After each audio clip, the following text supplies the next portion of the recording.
All right, let's go to chapter 8, and let's see what that's about. Chapter 8. We're using proportions, ratios and proportions, all right? So, let's just write down what we need to recognize concerning ratios and proportions. You guys have seen these before, I'm guessing, right? This shouldn't be new. You should have at least been introduced to this topic. The ratio of A to B.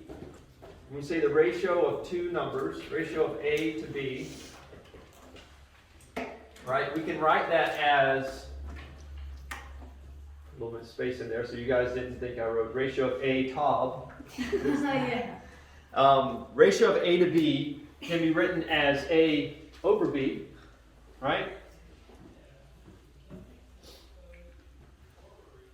Or it can be written using a colon, and you can say the ratio of A to B that way.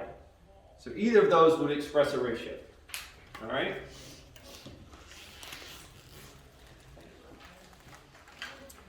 Simple enough. They note that ratios are usually expressed in their simplified form. So if you have a ratio of 6 to 8, both of those numbers are divisible by 2. So you would typically represent it like that, 3 to 4, right? If you said there were 6 girls for every 8 guys in the class, I was just trying to see, I don't know, the girls might have it. Guys, I think we're outnumbered. So it would probably be the other way around. 6 guys for every 8 girls in the class. Then you would simplify that and just say the ratio is 3 to 4, right? 3 guys for every 4 girls. All right. Of course, you could go a step further and say 1.5 to 2. We don't want to go there. Do not go there, my son. All right. We don't want to confuse anybody yet. All right. That's coming. You can't have a half a guy. You don't confuse people in the first section. You wait till like section 2. God. Okay. All right. So the first thing that they're doing is just saying simplify the ratios, right? In the examples, very straightforward. 12 centimeters over 4 centimeters. If I'm simplifying that ratio, I'm dividing top and bottom by what? Yes? I think it's actually 12 centimeters over 4 meters. Oh, it is. Wow. That changes things dramatically, doesn't it? I was like, wow. I was thinking when I wrote that down, I was like, that's the simplest problem in the world. Why would they have us do that? So now we have to think about converting from one unit to the other. Does anybody hide themselves in the closet when you have to do unit conversions? Yes. You do? Okay. Yeah. I can tell you're one of those kind of people. Just by looking at you. So yeah, there's a look. Well, let me just say, if you struggle with unit conversion, you're going to need that for chemistry, because chemistry is like almost all unit conversion. It's like you're doing one unit conversion after the other. So you need to get comfortable with that. All right, and I teach chemistry as well, so that's like something I'm trying to reinforce that every opportunity I get. So when we're thinking about unit conversion, the thing that will work for any type of unit conversion that you do, right, is always remember what how these relate to one another, right? You're always thinking about how does centimeters relate to meters? So in other words, if I've got 1 centimeter, how many meters do I have? Or the easier way to do it for this one, the easier way to do it with this one is if I have 1 meter, how many centimeters do I have? I'll do it. 100. No, raise your hand. Oh. Yes, no. 100. 100, that's right. So we remember with this, you're always trying to think about what is the relationship between the two, right? So I know that 1 meter is equal to 100 centimeters. Now, some people do the decimal version, and I'm always like, why would you work with decimals, right? Why would you say that 0.01 meters equals 1 centimeter? That's just like a recipe for disaster as far as I'm concerned, right? Stay away from the decimals. You don't have to work with the decimals when you're doing unit conversions. Just remember the simple ones, right? And so if you know that 1 meter equals 100 centimeters, then if I want to convert this guy to, the way that they did it is they converted the bottom part to centimeters. So if I want to convert the bottom part to centimeters, I'm just saying 4 meters times this unit conversion. And then all I have to remember is which one to put on top of my fraction. Now, if I want my meters to go away, then I'm always thinking I want my meters to be on the bottom here, so that my meter unit will cancel out. So that means I have to put 100 centimeters on top. Or the other way to think about it is if I want to end up with centimeters, then make sure that centimeters is on top, okay? But this is chemistry. I mean, I'm serious. If you get this concept down, and you're not confused when we start talking about moles and atoms and molecules and all that sort of stuff, right? Using different units, you'll be able to do it. It's just unit conversion, all right? So what is that going to be? The meters, like I said, cancel out. And so our final answer is 400 centimeters, right? So 400 centimeters. So we always have to make sure our units are the same, 12 centimeters over 400 centimeters. Now what am I going to do? Do the Yes, Joshua. simplify. Joshua says we're going to simplify. And I like that idea, Joshua. In fact, this class is very complicated in my life, so I'm quitting today. Thank you guys. Joshua suggested it. You're right. So I don't know off the top of my head. Will 12 go into 400? Exactly? You have a calculator. It will? Brittany is saying that it will. How many times will 12 go into 400? 3. How many? 3. 3 times? You simplified it, it's 3 over 100. But yeah, 12 won't go into 400, No, it's right? 33. But 4 will. So Brittany's telling us that 4 will go into it. So if I divide top and bottom by 4, I get 3 centimeters here, and I get, what did you say it was? 100? 100. Oh yeah, duh. I mean, not duh to you, duh to me. 100 centimeters there, right? So our ratio is 3 over 100. The centimeters cancel out in this case, so we've got 3 over 100 would be our simplified ratio. Okay, does that make sense to everybody? You got that? Let me put Brittany on board here. Yeah, Brittany. So Brittany, you're friends with Aria now? Yes. Is that right? Okay, yeah. I taught her chemistry. So I ran into her the other day, and she was like, "Hey, I know somebody taking your geometry class." So cool. All right. The next one's the same type of problem, right? 6 feet over 18 inches, but we've got different units, so we've got to convert one of those guys to the other before we can do the ratio.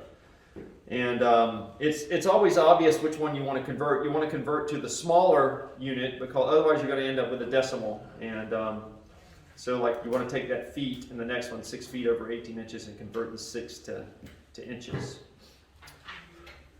Any questions about ratios, conversions, converting from one unit to the other? Can we skip the ratios and conversions test? Why? Skip that test. Because conversions are awful. They're awful. Yes. Don't sign up for my chemistry class, dude. I mean, I'm just saying. You're going to have a bad year.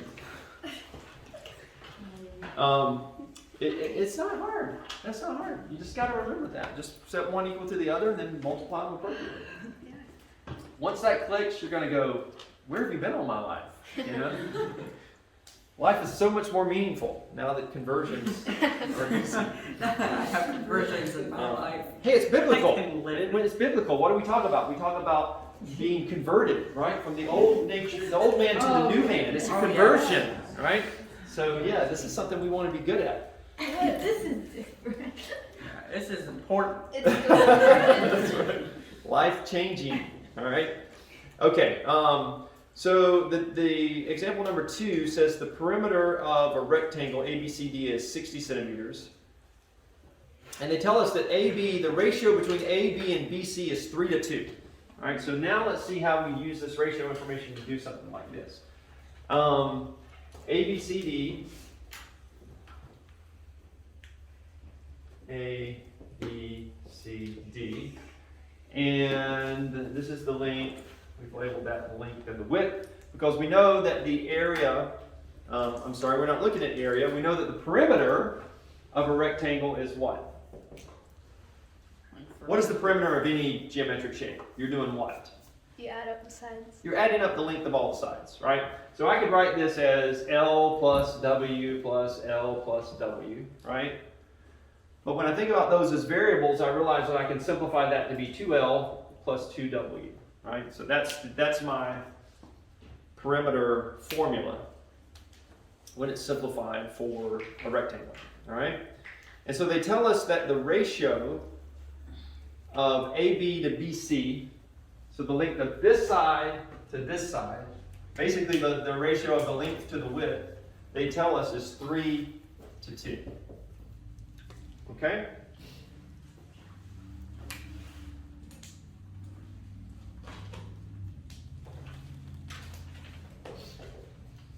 And then they also tell us that the perimeter is equal to 60 centimeters. So we write a 60 in here. All right?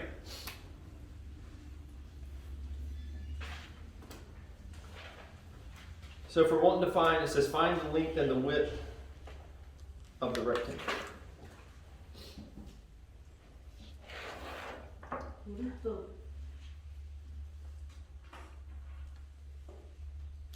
Somebody was going to say something? Wouldn't the length be 3 and the width be 2? That would be it in its simplest case. Okay. All right? But if the length was 3 and the width was 2, what would our perimeter be? Oh, yeah. Right? We're limited. Right. It has to be equal to 60. If the length was 3 and the width was 2, our perimeter So would be we 10. So this is how you do, huh? Do you multiply those numbers that's still kind of... You multiply, you say that you change this, if this is 3 and this is 2, but we don't know how many of those, how the ratio adjusts, we put an x in here. All right, so we think of our length as being 3x, and we think of our width as being 2x. And so now we substitute that in for L. So we say 2 times 3x plus 2 times 2x. All right? So then we multiply that through, we say 60 equals 6x plus 4x, or that equals 10x. So then x has to be equal to 6. And what they actually asked us was what was the length and the width. So if length is equal to 3x, and this is an important step too. Some of you guys missed this on the last quiz. I think it was the last problem, right? You found the correct value for x, but I didn't ask you for x. I asked you for the length of a side or something like that. So I had given you the equation for the length of that side, and so you needed to take x and plug it back in that equation to get the final length of the side, right? So we know that length is equal to 3x, and so we plug in 6 to that, and we say then that the length is equal to 18. And for width, we know that width is equal to 2x. We plug in 6 for that, and we get that the width is equal to 12. And don't forget our units. They told us at the beginning that the perimeter was in centimeters, so it's 18 and 12 centimeters. I haven't decided yet if I'm going to count off for units in here. I would definitely count off for that in chemistry. So get in the habit now of making sure you add your units in. Probably if they give the units, I'll at least on one of your problems count off a point for forgetting the units. So don't cost yourself points here and there by silly mistakes like that, right? Does that make sense? Did you guys see the way that we did that? I'm glad that, was it Camille that asked the question about, or was it you, Cameron, about the 3 and the 2? It couldn't just be 3 and 2. Is that you? Yeah, so I'm glad you asked that question because so we would understand why we couldn't just plug in 3 and 2, right? Right. What we're going to learn about in this chapter is similar shapes. And so a 3-2 triangle would be what we would call a similar shape. 3-2 rectangle. Brittany's like, it's not like triangle. This would be a similar shape compared to this shape, okay? All right, let's see.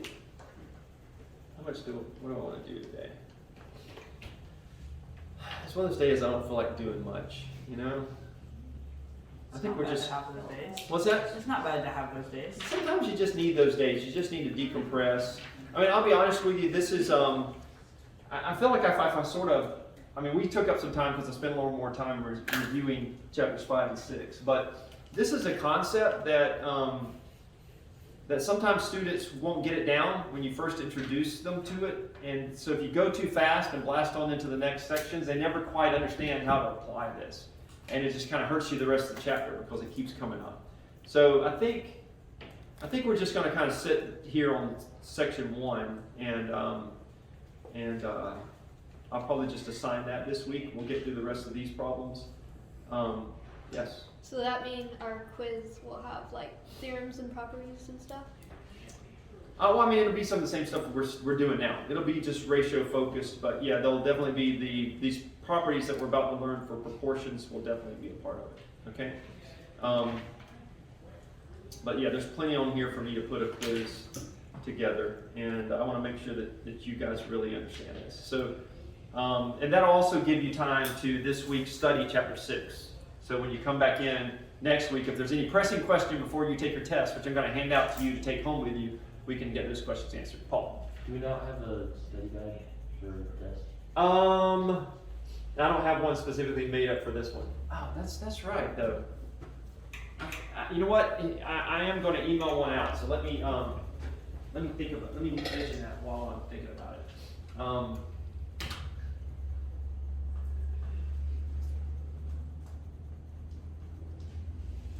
So I did put one together. I was actually just looking at that last night. The review for chapter 6. Because in my mind, I was thinking, I was trying to decide, should I start chapter 8 or should we just kind of pick some problems from the review and then I give you the review to do it at home. So we're kind of already in the middle of chapter 8. So I think we'll do chapter 1 because I do want you guys, I think it's good to just kind of spend today on this, but I will send that home, I'll email that out to you, okay? So the review guide has the answers to all the questions, and the study guide does. It doesn't have them worked out, but it's got the answers. So here's what you guys need to do. You guys need to do that this week. There's like 70-something problems, I think, on it. Oh, boy. So, but it's stuff that's gonna, if you can do those problems, you can make 100 on the test, right? That may seem like a lot, but that's kind of like the number of problems you're doing each week whenever I assign the different chapters, depending on how many chapters we cover. So it's not, and some of them are just like, what kind of shape is this? So you're going to breeze through it, right? But if you go through all of those, then you will, those are the problems that will be on the test, the same types of problems. Okay, so if you can do those, you can ace the test. And if you hit a roadblock, reach out to me during the week. That's actually the better option, right? Because we'll have limited time next week. But I can also answer any pressing questions that you have when I hand out the test next week. Yes? Do we have to turn in the study guide? No. It's just for you, okay? So the study guide is recommended, but we don't specific. That's right. You don't have to do it. If you're looking at it, you're like, I know how to do these problems. I'm okay with that. So like if you right? know all of them, If you know how to do it. But kind. here's what always happens when I say that, right? Is that someone that needs to do the whole study guide goes, I know how to do that. And then they bomb the test, right? So that does not need to happen. You know who you are, right? I feel called out. Not just. You know that there are some people in this class that they're getting by, but they're just getting by, right? They're just barely getting by. And this thing could kind of go either way. You're the one that needs to do all those problems, okay? So please, don't go home and tell mom and dad, do you have homework tonight? It was optional. It's not optional for you. You know who you are. All right? For those of you that need the extra practice, please do the extra practice. Okay? It was optional for Mr. Walker to give it to you. That's right. That's right.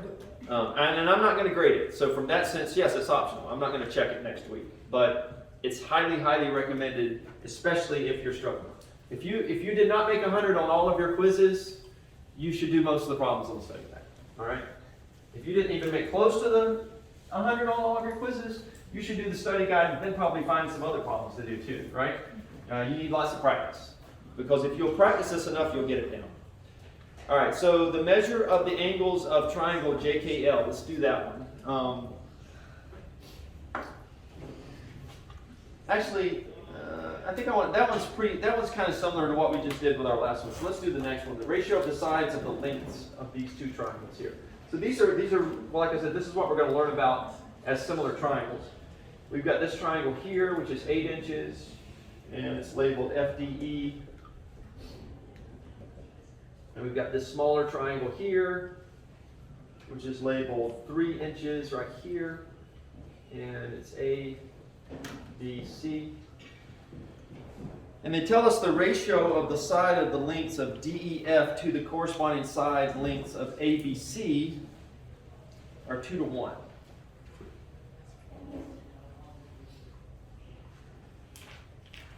So DEF to ABC is 2 to 1, right?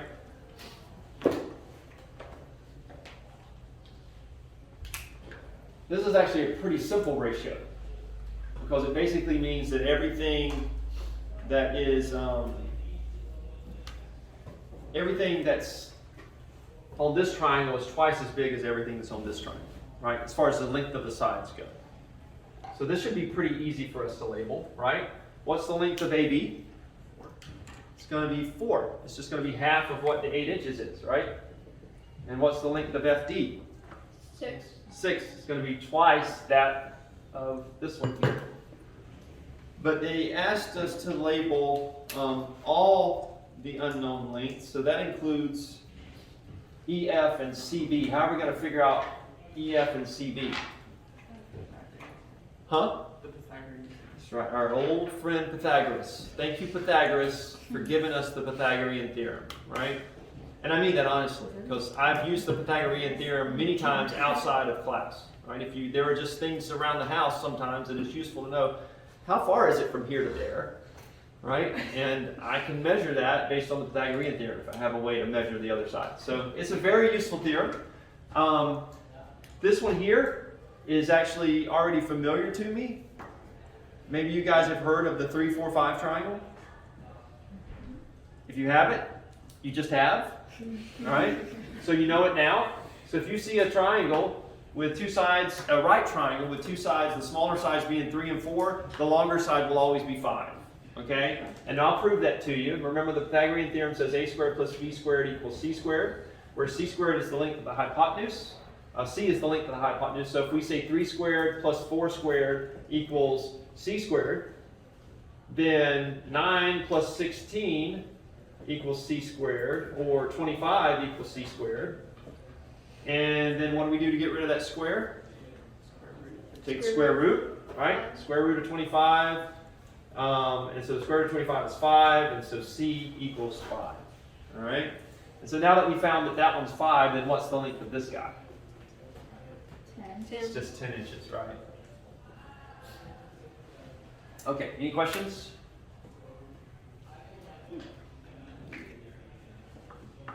Simple enough? So is it only the 3, 4, 5 triangle, not like a 1, 2, 3? So it's, That's right. okay. Because it's not gonna. You'll get like radicals when you start working with something like 1, 2, 3. In fact, with 1, 2, 3, yeah, it'd be 1 plus 4, so you'd have like square root of 5 as the length of. Yeah. Whatever. Yes. Oh wait, never mind. Okay. All right. So let's look at the cross product property.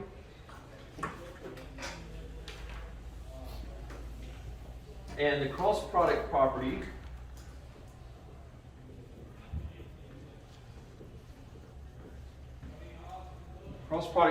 says if A over B equals C over D, then we can cross multiply. You guys have heard that term before, right? No? Really? Are you just messing with me? You are or you aren't? I couldn't tell if you were chewing gum or you said something. You are messing with me. Desk of shame. Immediately. I know if I ever sit a kid there in that seat, I'm going to get a call from some parent. I know it's going to happen. So I'm just joking around. All right. So what do we do when we cross multiply? We multiply. Yeah, we make it. It's like an X, right? So You make a multiplication sign. Cal, your name's not on the board yet. What would this be when I cross multiply? It'd be AD equals BC. AD equals BC. Now, what if Cal had said it's BC equals AD? He would That'd be be wrong. Would that be okay if he'd done that? Yeah. Yeah. Yeah. What if he had said CB equals AD? And that's supposed to be a D. If he said that. Is that right too? Yeah. It doesn't matter, right? We're multiplying. It doesn't matter what order you multiply those in, but yeah, you're just making an x, right? You're saying this. I'm saying, just so I don't mess up the one that's there. You just keep writing B instead of D. You're saying I got to multiply these, and I have to multiply these, right? So you're cross multiplying. Now, that is not the same as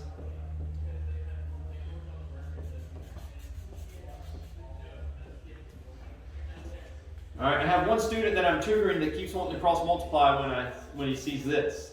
It's like, no, this, you multiply the numerator and you multiply the denominator, right? You cross multiply thing, you only use that when you've got an equal sign in between these, right? When one is equal to the other, that's when you cross multiply, all right? So don't get that mixed up. All right, so that's the cross product property. And then there's the reciprocal property. So this is one thing you need to know, one property you need to know. The second property you need to know is the reciprocal, the reciprocal property. Is it procal? Yes. And that one says, starts off the same way. If A over B equals C over D, then we can also say that A over C, nope, scratch that.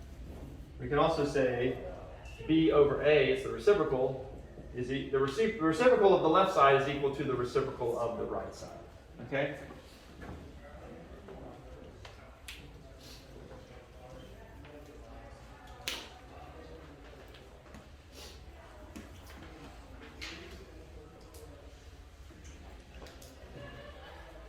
And that should make sense to us because if this right here equals that,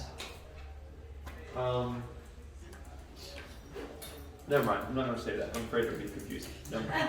All right. So is that clear? That you can swap those around, not a problem. We're using that right now in pre-calc. The fact that you can do that. So it's good to know, right? Don't dump that after this class. It's coming back again. Okay. Let's see. Let's just go through those two problems there at the bottom of 8.1 and we'll be done. Solve the proportion 4 over x equals 5 over 7. 4 over x equals 5 over 7. If I gave you this problem and said solve for x, what are you going to do? Let's see. Who has not gotten their name on the board yet? Anna Lee. Cross multiply. You're going to cross multiply, exactly. So, again, which one you put first doesn't matter. I can say 4 times 7 equals 5 times 6, or I can do it in the reverse. X times 5 equals 4 times 7, however. But I didn't mean to put equals there. We're going to say 4 times 7. I'm going to do it this way. 4 times 7 equals 5 times x. And so 28 equals 5x. Divide both sides by 5. X equals 28 over 5. And then the other one,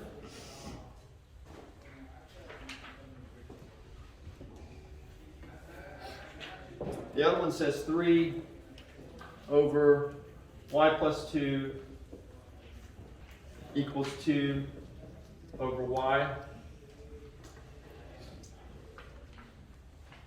What am I going to do with this one? Someone who's not on the board.